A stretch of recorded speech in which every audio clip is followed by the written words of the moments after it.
This is the Citizens Clean Election Commission, and Arizona State University are sponsors of this evening's event. The Clean Elections Act is a campaign finance reform measure initiated by Arizona citizens and passed by voters in 1998.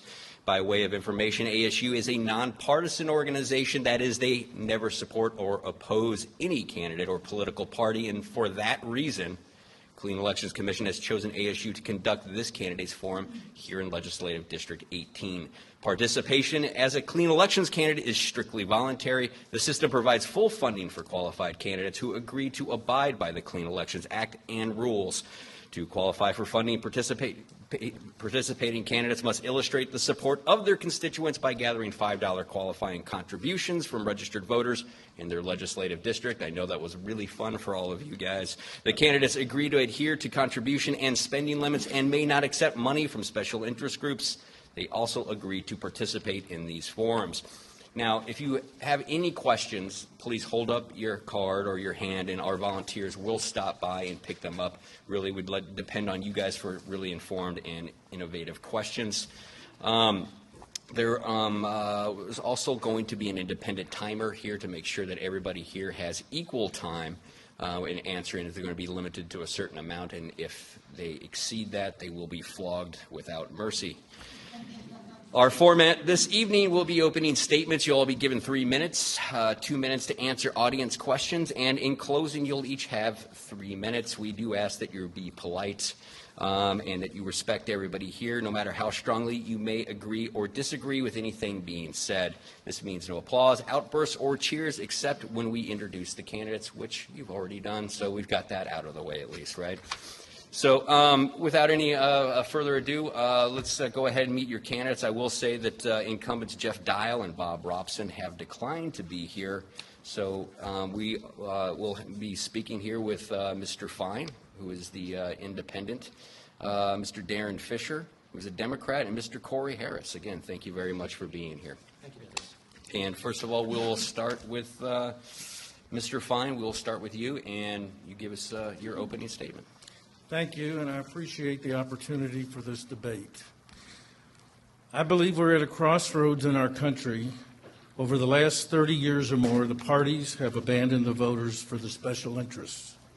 Once the candidates are elected, they turn to their financial supporters to get their marching orders. And like the country as a whole, Arizona is going to be facing a financial crisis in a year or two, thanks to our legislators voting year after year for tax cuts that have brought us neither net new jobs or additional revenue.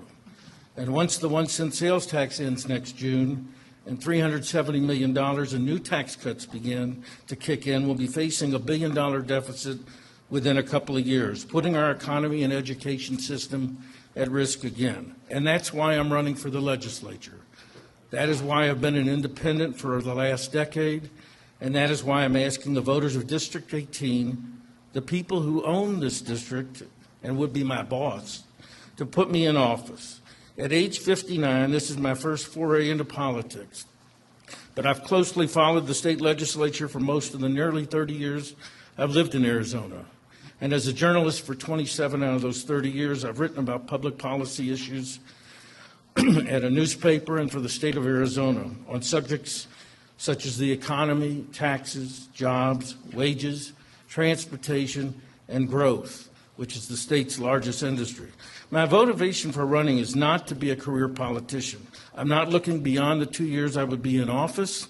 I have no aspirations or desire to run for anything else. Why I'm running for office comes down to two basic reasons: to offer a socially moderate, fiscally conservative candidate who is neither tied to a party or an ideology and is willing to work with all sides within reason to come up with sensible and pragmatic solutions. And two, to bring attention to our broken political system that has allowed special interests and lobbyists to control more than ever our policy decisions through the corrupting power of money and influence. My candidacy on hopefully election would show that it is possible to put power back into the hands of voters where it belongs, who have been left out of the equation for too long. And my clean election candidacy is the only way to ensure that special interests aren't controlling my actions.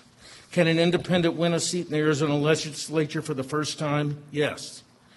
If ever there was a year, 2012 is it. A recent national poll by Pew Institute found that for the highest level in 75 years, 38% of the voters no longer consider themselves affiliated with a party, and 33% of the district, 131,000 voters, are independent.